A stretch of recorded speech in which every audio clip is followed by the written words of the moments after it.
Nung bago ako, nasabi ko, umuwi ka. Yung security ko, nanganak lang 2 days after ko putang.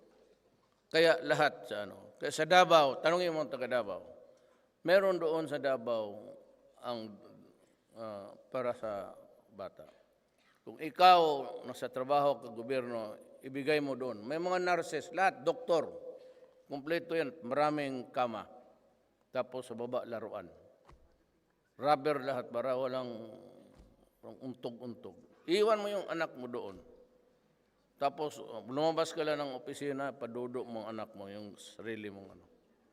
Ganon ako magpatakbo ng gobyerno. Kaya nga siguro na hindi rin ako natatalo. Dahil yung mga diskarte ng ganyan. Kaya ako rin, umuwi rin ng bahay, magdudo rin.